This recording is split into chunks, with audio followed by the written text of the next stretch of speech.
অনেকদিন বিরিয়ানি রান্না করে খাওয়া হয় না, যখন একটু মেঘলা ভাব দেখলাম তখনই হচ্ছে বিরিয়ানি রান্না করতে চলে আসলাম। আসসালামু আলাইকুম, সবাই কেমন আছেন? আশা করি ভালো আছেন। আমি আল্লাহর রহমতে অনেকটা বেশি ভালো আছি। আর বিরিয়ানি বা যে কোনো রান্না করার আগে কিন্তু সব কিছু একটু গুছিয়ে নিয়ে যদি রান্না করতে আসা যায় তাহলে কিন্তু খুবই দ্রুত হচ্ছে সব কিছু আর কি রান্না করা হয়ে যায়। তো যেহেতু আর কি বিরিয়ানি রান্না করবো, এখানে কিন্তু হচ্ছে 2 কেজির একটু বেশি হচ্ছে মাংস নিয়ে নিছি আমি। আর আমার কাছে না গরুর বিরিয়ানি থেকে হচ্ছে মুরগির বিরিয়ানিটা খেতে অনেক অনেক বেশি কেন যেন মজা লাগে। তো আমার মতন হচ্ছেন কে কে মুরগির বিরিয়ানি খেতে পছন্দ করেন অবশ্যই কিন্তু কমেন্ট করে জানাবেন। আর এই তো এখানে কিন্তু হচ্ছে সব রকম মশলা এক এক করে হচ্ছে আমি দিয়ে নিতেছিলাম। আর দিয়ে হচ্ছে মেখে তো কিছুক্ষণ হচ্ছে রেখে দিলে সব থেকে আর কি ইজি হয় আমার কাছে মনে হয় বিরিয়ানি রান্নাটা। আর যাই হোক, তো সব কিছু দিয়ে কিন্তু হচ্ছে সুন্দরভাবে কিন্তু আমি হচ্ছে মেখে ঝুঁকে নিলাম। আধা ঘন্টার মতন হচ্ছে মাংসটা আর কি মেখে আমি রেখে দিয়েছিলাম, এতে করে হচ্ছে সুন্দরভাবে মশলাটা আর কি মাংসের ভিতরে ঢুকে যাবে। যাই হোক, তো অফ ক্যামেরায় কিন্তু তেলটা গরম হয়ে আসলে তো পেঁয়াজটা কিন্তু আমি দিয়ে দিলাম। তো পেঁয়াজটা দেওয়ার পরে কিন্তু সুন্দর করে হচ্ছে ভেজে নিছি অফ ক্যামেরায়। আর এখন হচ্ছে মেখে রাখা হচ্ছে মাংসগুলি এক এক করে আমি দিয়ে দিব। আর মাংসটা দেওয়ার পরে হচ্ছে মাংসের বলটা হচ্ছে একটুখানি ধুয়ে তো আবার একটুখানি পানি দিয়ে দেবার, মাংস থেকে যে পানিটা হচ্ছে আর কি ছাড়বে তো ওইটা দিয়ে হচ্ছে আর কি মাংসটা রান্না করে নেব। যাই হোক, আর এই তো ঢেকে দিলাম। আর এই ফাঁকে কিন্তু হচ্ছে চাউলটা আর কি আমি ধুয়ে নেব। আর হচ্ছে রান্না করার আগে আমার কাছে মনে হয় যে বিরিয়ানি বা পোলাও রান্না করার আগে আধা ঘন্টা বা 20 মিনিট আগে চাউলটা সুন্দরভাবে কিন্তু ধুয়ে নিলে বিরিয়ানি বা হচ্ছে পোলাওটা কিন্তু অনেক সুন্দর হচ্ছে ঝরঝর আর কি হয়।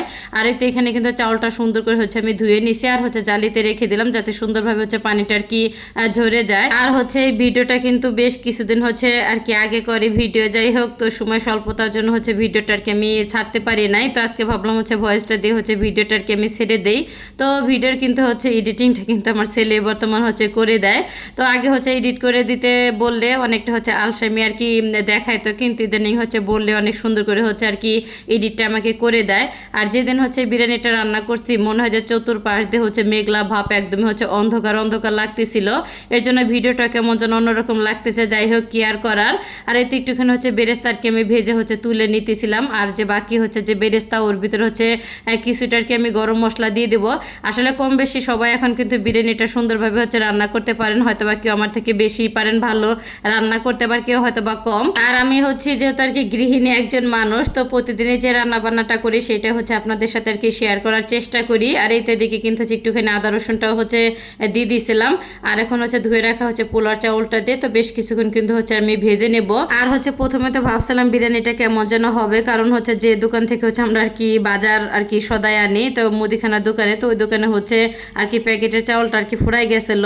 তো খোলা চাউলটা হচ্ছে আমার ছেলে আনছে। আর খোলা চাউল কিন্তু অনেক সময় হচ্ছে তো চাউলটা বেশি রকম আর কি সেদ্ধ হয়ে যায়, অনেক সময় একটা আর কি সেদ্ধ হয়, অনেকটা আর কি চাউল চাউল থেকে যায়।